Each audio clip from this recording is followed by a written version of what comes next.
Hello, my dear students. Today we are to do Julius Caesar questions, Act 5, Scene 1. Let's start now. First passage is Octavius. They mean to warn us at Philippi here, answering before we do demand of them. Then Antony says that I am in their bosoms and I know wherefore they do it. They could be content to visit other places and come down with the fearful bravery, thinking by this face to fasten in our thoughts that they have courage, but it is not so. And the first question is who are they? Referred to in line 1. What warning would they give? From where would they come to Philippi? And the answer is they refers to Brutus and Cassius and their armies. The warning they would give is their readiness to confront Antony and Octavius in battle. They come from Sardis to Philippi. Second question, give the meaning of answering before we do demand of them. And the answer is they are taking their initiative to challenge us before we even demand an explanation or engage them.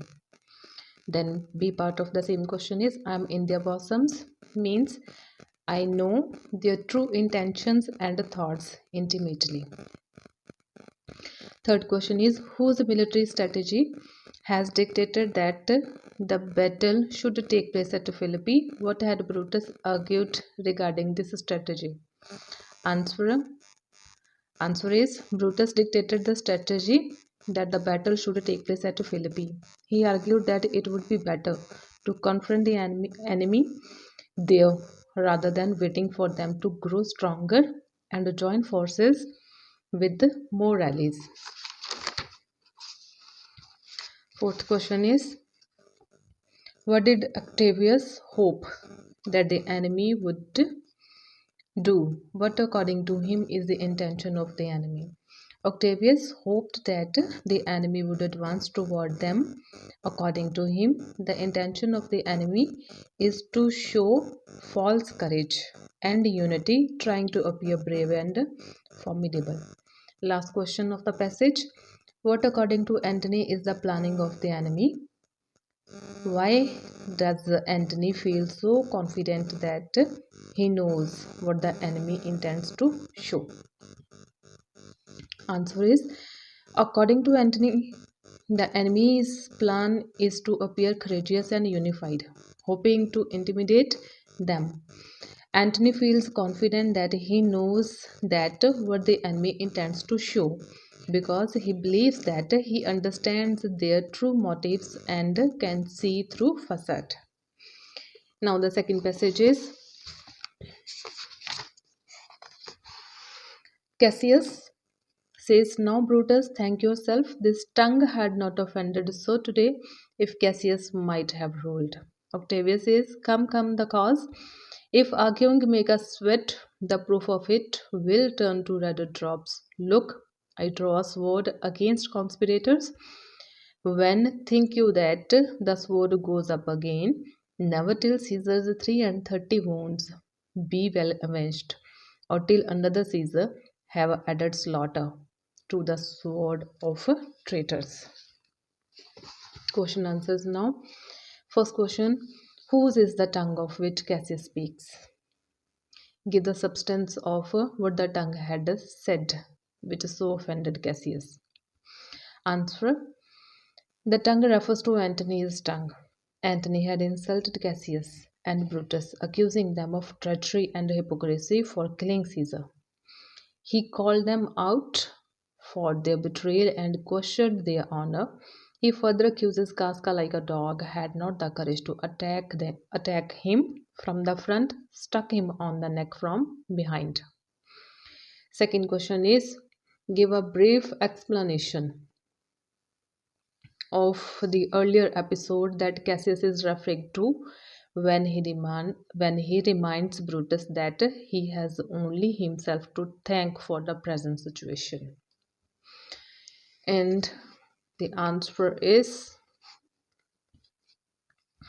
Cassius is referring to the decision after Caesar's assassination to let Antony live Cassius has advised killing Antony along with Caesar, but Brutus disagreed, believing Antony was not a threat. This decision allowed Antony to rally support against them. Third question. Give the comments made by Cassius in his next speech when he scornfully describes Octavius. Answer. In his next speech, Cassius scornfully describes Octavius as a peevish schoolboy, suggesting he is immature, inexperienced, and unfit to lead. He mocks Octavius' youth and inexperience in battle and leadership. Fourth question. What does Octavius mean by the cause? State in your own words the meaning of the last two lines of the passage or till another Caesar. And then it goes to sword of traitors. Answer is by the cause Octavius means the reason for their fight, which is to avenge Caesar's death. Octavius urges to stop talking and start fighting. The last two lines means that Octavius will not put away his sword until Caesar's death is fully avenged, or another leader like Caesar is killed by traitors. Last question is, was Octavius successful in his task of vengeance? How does the play end? Answer is yes, Octavius was successful in his task of vengeance. The play ends with the defeat and the suicides of Brutus and Cassius. Octavius and Antony emerge victorious and take control of Rome, securing their power and avenging Caesar's death. Now comes the third passage, and it is Cassius says, coming from Sardis, on our former ensign, two mighty eagles fell, and there they perched, gorging and feeding from our soldiers' hands, who to Philippi here consorted us. This morning are they fled away and gone, and in their stead do ravens, crows, and kites fly over our heads and downward look on us as we are sickly prey. Their shadows seem a canopy most fatal under which our army lies, ready to give up the ghost. Now the question is, in this extract, Cassius narrates something he has seen. What is it? Did he believe in the significance of such things earlier in his life? Why? And the answer is Cassius narrates seeing two mighty eagles perched on their ensign, feeding from the soldiers' hands. They accompanied the army up to Philippi. The next morning, the eagles were gone, replaced by ravens, crows, and kites. Earlier in his life, he did not believe in omens, as he followed by philosophy of Epicurus, which dismissed such superstitions. However, the change in the bird's behavior has made him reconsider the significance of omens. Second question is, give the meaning of as we were sickly prey, their shadows seem a canopy most fatal. What do these lines signify? And the answer is the lines mean that the birds typically associated with death and decay are flying over them as if they are dying prey. Their shadows create an ominous and deadly cover over the army, suggesting impending doom. This signifies Cassius' belief that their army is destined for defeat and death. Third question is, what did Cassius see on the previous day and on that particular morning? What do these signs signify? Answer is, on the previous day, Cassius saw two eagles perched on their ensign, feeding from soldiers' hands. On that morning, the eagles had left, and ravens, crows, and kites had replaced them, flying overhead. These signs signify a bad omen, indicating that their army is in grave danger and possibly facing defeat. Fourth question is, how can you conclude from what Cassius says a little later that he was prepared for a possible defeat? Answer: Cassius expresses his fear and resignation to fate. He acknowledges the ominous signs and seems to accept that their chances are slim. He says, let's reason with the worst that may befall. His mention of giving up the ghost suggests he is mentally preparing for the possibility of defeat and death. Fifth question: how does Brutus console him? Brutus consoles Cassius by reminding him that fate is not in their hands and that they should face whatever comes with courage. He says that he found it cowardly and vile to commit suicide.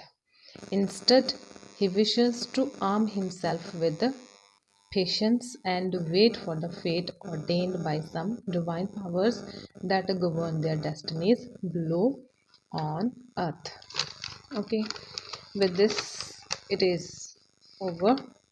Let's do now passage 4.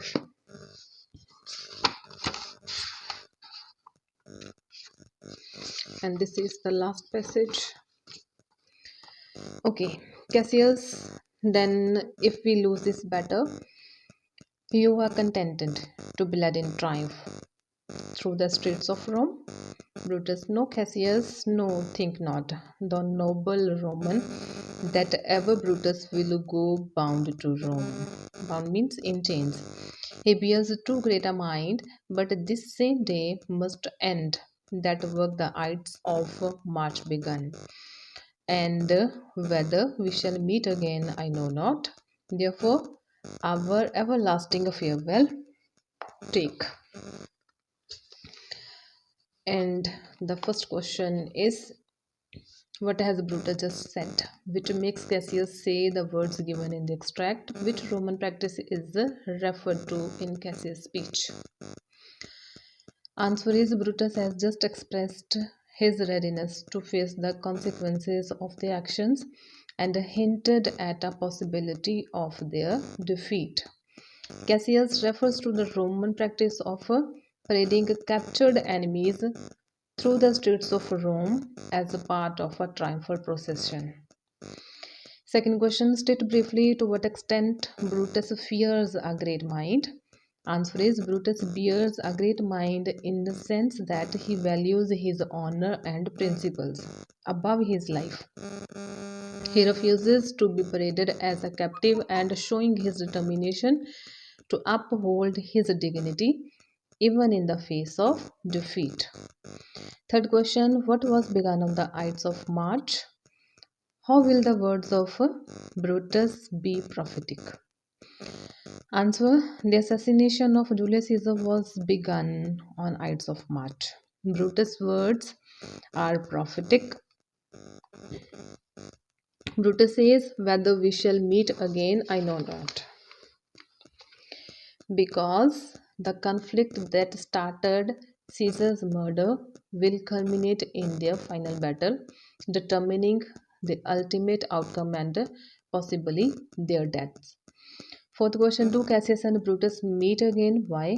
No, Cassius and Brutus do not meet again. Both commit suicide during the battle, unable to face the dishonor of being captured and paraded through Rome. Last question: Brutus and Cassius are affected by the latest events.